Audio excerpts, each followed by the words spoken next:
Dear students, let's continue chapter 2, Windows of Knowledge. Today we shall discuss on three topics. First we shall discuss about binocular vision, and then we shall learn about some diseases or disorders associated with eye, and finally we shall learn about the structure of ear. First we shall learn about binocular vision. So our vision is a binocular type of vision. So we already studied about the image formation in our eyes. Are you remembering that? How the image is formed in our eyes? We know that the light rays reflected from the object enters through our eye and the image focuses over the retina. So this is the method of image formation in our eyes. So we have two eyes, and in our each eye image formation takes place. For example, if you are looking at an object, so we can take the object as a tree. So the image of the tree is formed in this eye, in our right eye, and also the image of the same object is formed in our left eye also. But we are not viewing the two images of a single object, but we are viewing an object as single object itself. So how it is formed or how it happens? So first we shall do an activity to find out or to understand more about binocular vision. So first you have to stretch your left hand to front, and after that you have to close your left eye. So I close my left eye, and now I can see the image of this part of my finger through my right eye. Now I close my right eye. So now I can see this area of my finger. When I open my eye, I can see both sides. So now we understood that an image of this part is formed in my right eye and image of this part is formed in my left eye. But I am not viewing the same finger as two images, but I am viewing only one image itself. So how it happens? The images of two sides of same object are formed in our left and right eye. These two images combines as a result of some activities in our brain, and a three-dimensional image of the object is formed. So this type of vision is known as binocular vision. Now we shall discuss about some disorders or diseases associated with eye. So we are already familiar with hypermetropia and myopia. So what is hypermetropia? Hypermetropia is long sight. So people with hypermetropia will be having shortened eyeball. So because of this shortened eyeball, the image formation takes place behind retina. So for normal eyes or for healthy eyes, we know that the image formation takes place on the retina. Here there is retina. So people with hypermetropia, the image formation takes place behind the retina. So if image formation takes place behind the retina, what happens? We will not be able to get a clear image of the object. So the people with hypermetropia will be having difficulty in viewing the nearby objects. We already studied that rod cells and cone cells are present in large number on the retina. So if the image is not forming on the retina, what happens? We will not get the clear image of the object. So the remedy for hypermetropia is that the people suffering from hypermetropia can make use of the specs with convex lens. So if they use convex lens, the image will be formed on the retina correctly, so that they can see the nearby objects clearly. Then what is myopia? Myopia means short sight. So the people with myopia will be having elongated eyeball. So because of this, the image formation takes place in front of retina. So image formation takes place in front of retina. So what happens? They will not be able to see the distant objects. So what is the remedy for this, or what is the remedy for myopia? They can make use of concave lens. So when they use concave lens, the image will be exactly formed on the retina, so that they can see the distant objects clearly.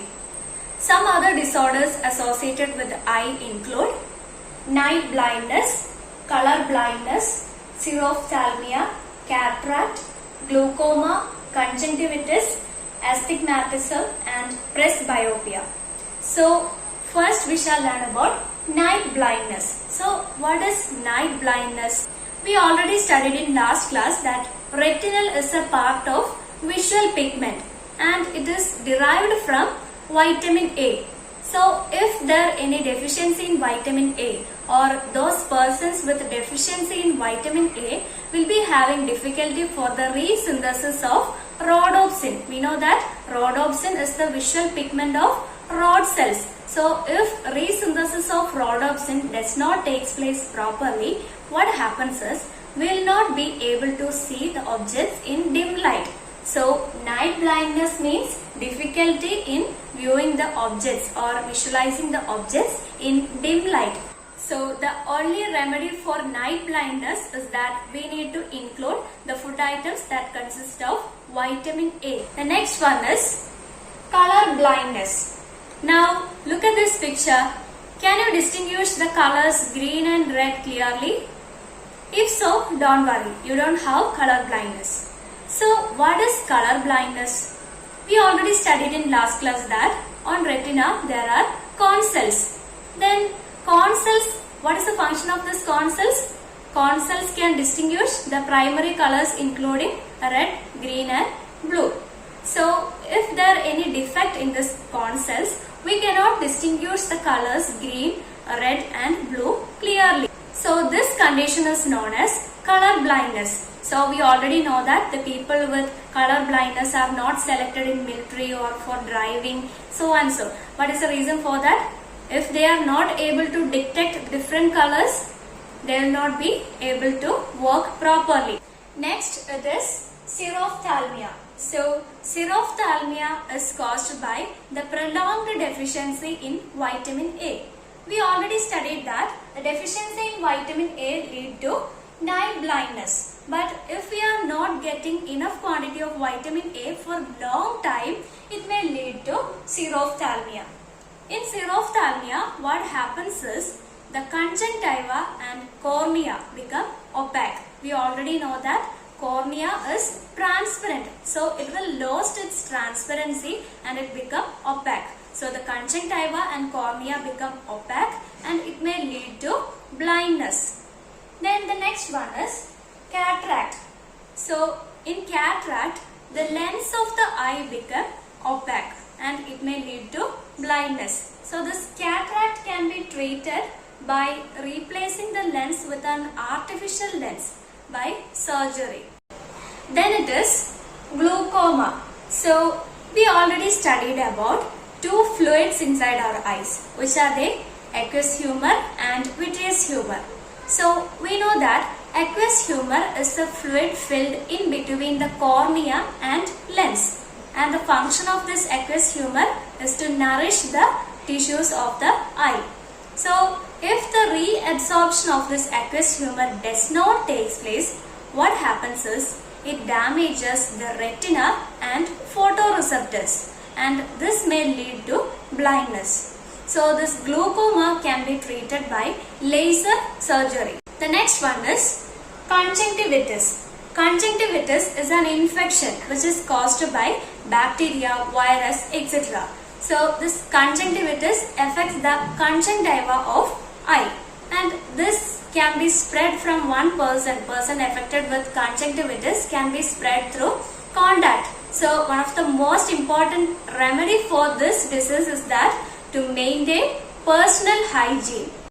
Then it is astigmatism. So it is the disorder in the curvature of lens. So this problem can be rectified by using a cylindrical lens. Then finally it is presbyopia.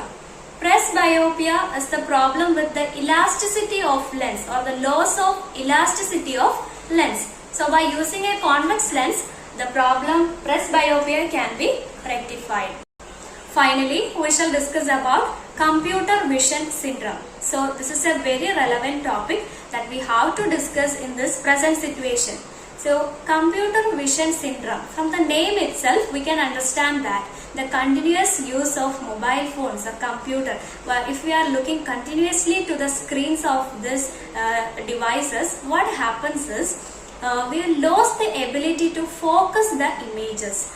The symptoms associated with computer vision syndrome, the most important symptom is that headache, and also the other symptoms are dryness of eye, then the high pressure inside our eyes. So children, you have to be careful while using your mobile phones continuously.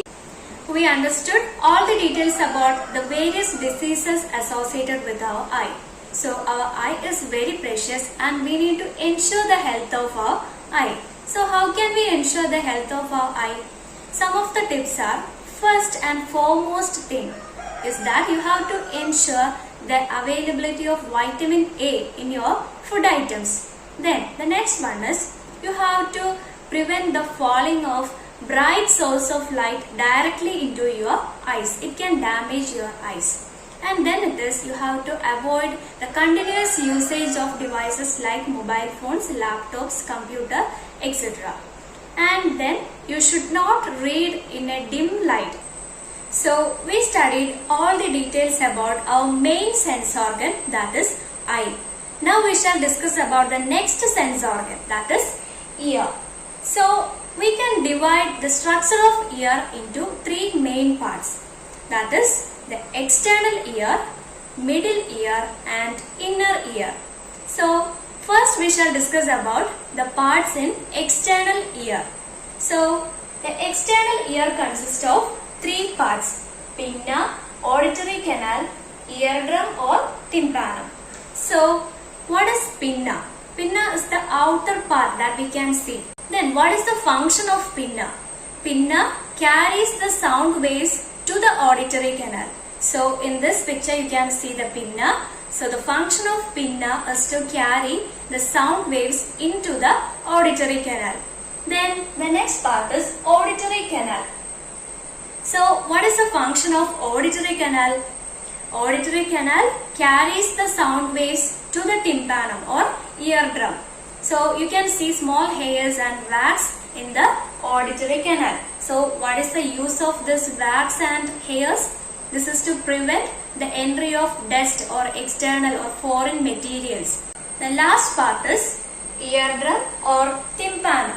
So this eardrum is a thin membrane. It is a thin circular membrane. Then what is the function of this eardrum or tympanum? It vibrates in accordance with the resonance of sound waves. Now we shall learn the details of middle ear. So we already studied that the ear consists of three parts: external ear, middle ear and inner ear. So the middle ear consists of malleus, incus and stapes. So these three are bone-like structures which is commonly known as ear ossicles. Then the next part is eustachian tubule. Then what is the function of malleus, incus and stapes, which are known as ear ossicles? These three bone-like structures carries the vibrations from tympanum to the inner ear. Then it is eustachian tubule. So this eustachian tubule, you can see in this structure, it is going downwards. So this eustachian tubule connects with the pharynx. So we know that pharynx is in this region. So this eustachian tubule connects with the pharynx. Then it also helps to protect the tympanum by balancing the pressure on the either sides of the eardrum or tympanum. Now we shall learn about internal ear. So which are the parts of internal ear? The main parts of internal ear are semicircular canals. These are semicircular canals. Then vestibule. This part is termed as vestibule, and then cochlea. So this part is termed as cochlea. These are the important parts or main parts of inner ear. Then what is the function of semicircular canals and vestibule? The semicircular canals and vestibule helps in balancing the body, and then cochlea helps in hearing. So children, this inner ear is inside a bone case. So this inner ear is present inside a bone case of our skull. So that bone case is known as bony labyrinth. And there is not only bone case, it is also protected inside a membranous labyrinth. And there is a fluid filled in between the membranes. That fluid is termed as endolymph. And also there is a fluid in between this membranous labyrinth and bony labyrinth. That fluid is termed as perilymph. So this is how our inner ear is protected.